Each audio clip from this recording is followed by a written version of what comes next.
C'est la nouvelle tendance diététique du moment. On entend tout et n'importe quoi sur le détox. C'est un danger pour la santé, une lubie écolo ou encore une technique radicale d'amaigrissement. Bref, le détox intrigue. On fait le point ce matin sur cette nouvelle mode avec vous, docteur Jean-Michel Cohen. Je précise que c'est un sujet que nous avons préparé avec nos confrères de doctissimo.fr. Si vous aimez le détox, n'hésitez pas à nous appeler 39 21. D'abord, quelle est la différence entre l'alimentation détox et la cure détox ? Alors les cures détox, la plupart du temps, ce sont des gens qui, après une période de surcharge alimentaire ou après une période de malaise général, vont se mettre à créer des éléments qui sont censés leur permettre d'aller mieux. Et ces éléments, en général, c'est ce qu'on appelle maintenant la détox. Et puis on a tendance à avoir assimilé le mot détox à diététique. Alors que l'alimentation détox, je dirais que c'est finalement le mot à la mode pour dire une alimentation diététique. Quand on mangeait détox, auparavant, c'était quoi ? C'est ce que les paysans faisaient en mangeant juste une soupe le soir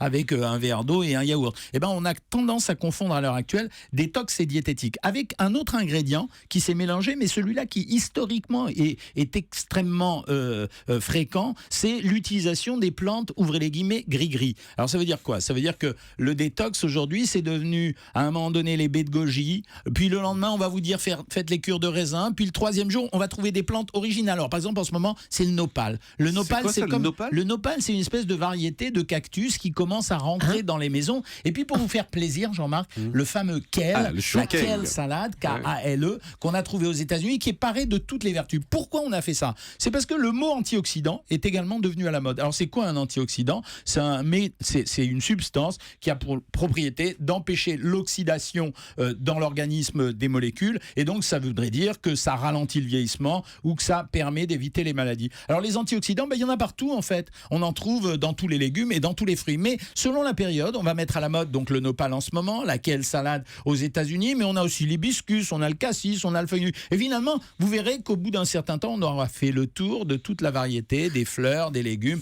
qui nous servent à nous détoxiquer. Alors soyons clairs, est-ce qu'une cure détox, ça permet de maigrir vite ? Alors, les cures détox, oui, en général, c'est pour maigrir. Et très souvent, c'est après des périodes de surcharge alimentaire, comme je disais tout à l'heure. Elles ont 3 caractéristiques. La première caractéristique, c'est qu'elles sont soit liquides, soit semi-liquides. Ça veut dire qu'on va pas favoriser les aliments à mâcher. Donc, on va trouver beaucoup de bouillon, beaucoup de potage, beaucoup de thé, beaucoup de substances dépuratives, entre guillemets. La deuxième caractéristique, c'est qu'elles sont en général hypocaloriques. C'est-à-dire que, par exemple, ce qui est très à la mode aux États-Unis à l'heure actuelle et qui commence à arriver en France, c'est les jus de légumes. Autrement dit, vous avez des magasins où on vous dit alors voilà, on va vous faire un mélange, il est spécial pour vous, il est personnalisé. Tiens, tenez Elisabeth Assayag, par exemple vous, je vous mettrai du fenouil, du pissenlit et du cassis. Buvez ça tous les jours pendant une semaine, c'est-à-dire crever la dalle, grosso modo, et vous allez voir, vous allez maigrir, vous serez plus en forme.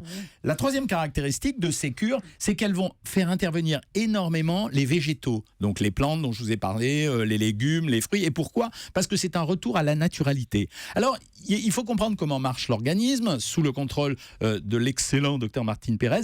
Je rappelle que le foie est une usine à déchets. Ça veut dire que le foie, à lui-même, a la capacité de nous détoxiquer. Il y a 2 organes qui vont fonctionner en synergie. Le foie qui va ramener vers lui toutes les substances dites toxiques, qui sont en fait les produits de la dégradation de ce dont on n'a pas besoin dans le corps, pour ensuite les amener jusqu'au rein qui va les filtrer et qui va les éliminer. Donc un organisme en bonne santé n'a pas besoin de se détoxiquer plus. Un organisme en bonne santé qui s'est surchargé alimentairement, effectivement, a besoin de moins manger à un moment donné. Alors pourquoi pas la cure détox, effectivement, sauf quand elles sont dangereuses. Mais globalement, vous nous dites que ça sert à rien donc.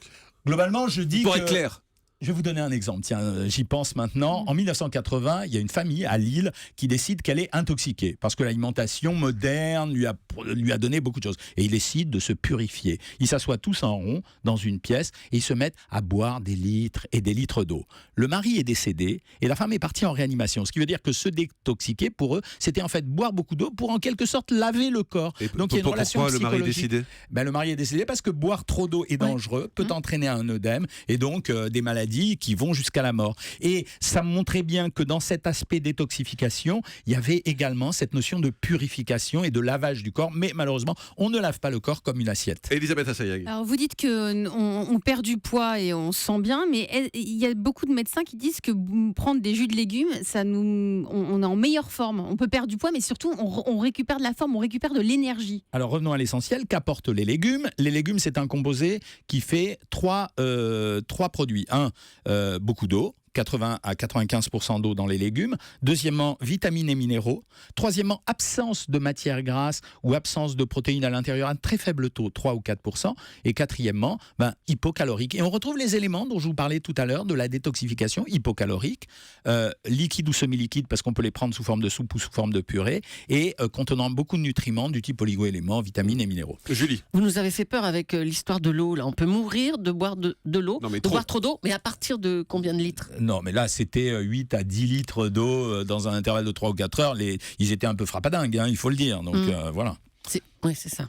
Il ne faut pas aller au-delà de 5 litres, je crois, c'est ça? Oui, enfin, il ne faut pas se forcer à boire. La soif, c'est quelque chose de naturel. La soif, le rein organise parfaitement bien les besoins en eau. Ça veut dire qu'il ne faut pas se forcer à boire, ça ne sert à rien. La soif nous prévient, sauf les personnes altérées. Alors maintenant, dans Doctissimo, j'ai repéré, parce qu'il y avait bien sûr la plupart des journaux, mais ceux scientifiques le font sur le web aussi, dans Doctissimo, j'ai repéré également le fait qu'on a posé la question de savoir si c'était valable pour tout le monde de faire une cure de détox. Ça veut dire, c'est vrai qu'on pourrait imaginer faire 2-3 jours quasiment de jus de légumes, de purée de légumes et de légumes. Alors non, il ne faut pas le faire dans tous les organismes. Ça veut dire que quelqu'un qui a une pathologie, qui a une maladie rénale ou une maladie hépatique ne doit pas le faire. Une personne âgée, c'est pas recommandé, sauf sous contrôle médical. Et troisième cas de figure, les femmes enceintes, bien entendu, et les enfants, chez lesquels il ne faut pas faire n'importe quoi. Parce que je le rappelle, les cures de détox, en général, sont des régimes qui sont souvent inférieurs à 800 calories, avec des insuffisances en potassium notamment. Docteur Martine Pérez. Oui, d'ailleurs, Jean-Michel, il y a eu des études qui ont testé les antioxydants en comprimés. Ils se sont dit, puisque les antioxydants ont l'air d'être très bénéfiques pour la santé, on va en donner des comprimés. Donc il y a eu des grandes études internationales et on n'a jamais montré que le fait de prendre des antioxydants réduisait la mortalité, réduisait le risque de cancer. Donc c'est très difficile d'utiliser ce concept d'antioxydants. Mais alors, il y a surtout autre chose sur laquelle il faut intervenir, il faut dire la notion de quantité. Ça veut dire que les antioxydants sont des produits qui empêchent l'oxydation dans des tubes à essai quand on met une petite quantité d'antioxydants. Mais les antioxydants qu'on trouve dans les légumes ou dans les fruits ne sont pas en si grande quantité que ça. Quand la recommandation des 400 grammes des fruits et légumes apparaît, c'est pas pour les antioxydants qu'on le fait, c'est pour les apports en vitamines et en minéraux. Ça n'a rien à voir avec la notion d'antioxydants, même si certains produits sont antioxydants. Donc ça signifie que quand on nous vend des antioxydants sous forme de gélules, sous forme de légumes, sous forme de fruits, les quantités sont minables par rapport à ce dont on aurait besoin pour vraiment guérir de quelque chose. Mais on va essayer d'être pratique malgré tout. Vous nous dites cette cure détox, ça sert à rien. Quand on a bien mangé, quand on a mangé gras, quand on a bu, quand on a fait la fête, le lendemain on fait quoi alors si on fait pas une cure détox? Eh bien une cure de détox, mais sauf que vous n'êtes pas obligé de l'appeler une cure de détox. Là, c'est une plaisanterie que je vous fais.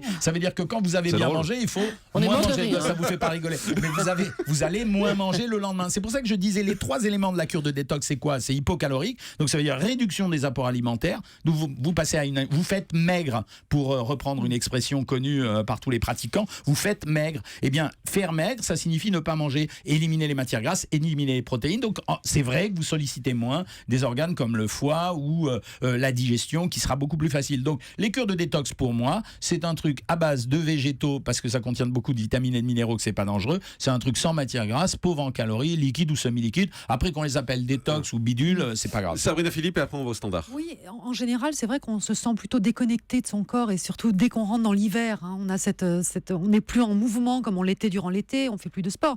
Donc c'est aussi des façons finalement pour se rappeler à notre corps. Alors, bien sûr, parce que vous revenez à votre métier, Sabrina, parce que j'ai eu peur un moment que vous rentriez en lévitation, là, à sortir de votre corps. Mais bien sûr, vous avez raison. Ça veut dire qu'il y a une part psychologique dans la cure de détox. Il y a, la prise en main personnelle. Ça veut dire, j'ai une action personnelle sur quelque chose que je maîtrise, c'est-à-dire l'alimentation, qui me permet d'être en meilleure forme. Deuxièmement, il y a l'aspect purification qu'on retrouve dans quasi toutes les religions, c'est-à-dire je diminue mes apports alimentaires, donc je me transcende, je me spiritualise. Mais il y a un élément biochimique qui est très important, c'est que la diminution des apports alimentaires crée une augmentation de petits corps dans le sang qui s'appelle les corps cétoniques, qui eux favorisent l'euphorie en réalité. Et donc ça crée ce sentiment euphorique qui est bon donc en substance, moi je dirais que ça me dérange pas qu'on fasse des cures de détox. Elles doivent être limitées dans le temps. Combien de temps, Maxime? 3-4 jours, pas plus, vraiment. C'est un peu moins fort que le jeûne et c'est un peu plus qu'un régime, donc 3-4 jours ça suffit largement. Simplement, n'en faites pas quelque chose de magique,